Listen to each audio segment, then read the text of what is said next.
Mekdoul Louardi. Vous désirez garder la nationalité française? Oui, monsieur. Très bien. Vous voulez signer la déclaration? Oui, monsieur le juge, merci. Oui. Guergat Boudjima. Approchez, approchez. Vous désirez garder la nationalité française? Oui, monsieur le juge. Très bien. Signez la déclaration. Oui, monsieur le juge. Cette cérémonie a lieu tous les mercredis. Au camp militaire de Rivesaltes, près de Perpignan, nous avons vu les harkis rapatriés d'Algérie faire leur premier pas dans la vie métropolitaine.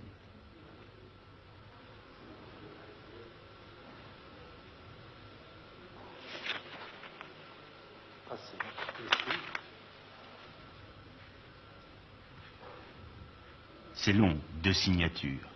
Parfois, monsieur le juge s'impatiente un peu. Vous l'avez vu. Voici le récépissé de la déclaration que vous venez de souscrire. Ne Merci, le perdez pas. monsieur le juge. Dès que votre femme est là, ah, approchez, madame. Guergat et Boudjema. Présent, monsieur le juge. Approchez. Vous désirez garder la nationalité française, madame? Oui, monsieur. Bon, tenez, je vais vous délivrer le récépissé de la déclaration que vous savez signer. Vous savez signer? c'est comme ça. Hein? Non, ne sais pas. Bon, ça ne fait rien. Voici le récépissé de la déclaration, madame. Voilà. Vous pouvez vous retirer, monsieur. Je vous remercie. Vous pouvez partir. Aoucha! C'est fini. L'arbitre, c'est fini, c'est fini. Est-ce que vous désirez garder la nationalité française? Oui, monsieur le juge. Oui, monsieur le juge. Oui, monsieur le juge. Oui, monsieur le juge. Et votre femme? Voulez-vous lui? Oui, monsieur le juge. Alors ça y est, vous êtes... Je suis français. Vous êtes français. Votre femme aussi. Moi et ma femme. Est-ce que ça veut dire que vous ne vous sentez plus algérien? Non, non, non, non, pas du tout. Plus du tout. Non. Je sens bien que je suis français pour le moment. Français. Et vous pensez que vous ne regretterez jamais l'Algérie? Jamais, jamais, jamais. Jamais. C'est votre pays natal pourtant. Oui. J'en avais marre, j'en avais jusqu'ici, l'Algérie. Alors maintenant, je pense plus à l'Algérie. Fini. Ne plus penser à l'Algérie, être français, ces phrases-là entendues un peu partout dans le camp n'étaient pas un constat, bien sûr.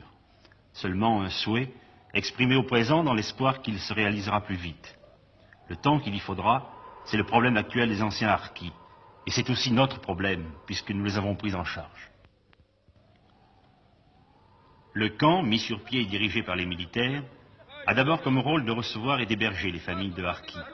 L'argent qu'elles touchent de l'État, sous forme de primes de secours, est entièrement converti en nourriture, linge et vêtements. Tout cela marche à merveille.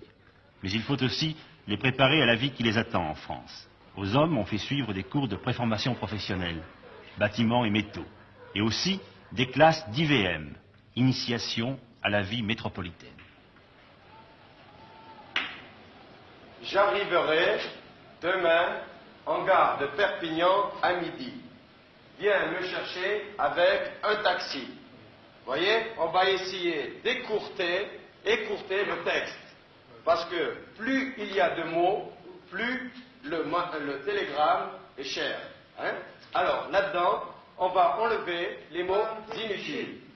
Hein? J'arriverai. Pourquoi? Parce qu'il y aura le nom de l'expéditeur. Hein? Qui sait que c'est lui? Alors, on enlève le J. Aux femmes, on fait suivre des cours de travaux ménagers. Il faut apprendre à se servir d'un fer électrique, d'une machine à coudre. Il faut aussi apprendre à parler et à lire en français. Apprendre à lire pour une femme arabe, c'est un événement grave. C'est acquérir ce droit effrayant de penser, de réfléchir, de se mêler aux problèmes qui ne sont pas immédiatement ceux du foyer. Beaucoup, la plupart, ne s'y risquent pas. Ici, ce sont les femmes âgées qui viennent. Je ne dis pas le plus volontiers, mais avec le moins d'appréhension, de répugnance. Les jeunes n'osent pas.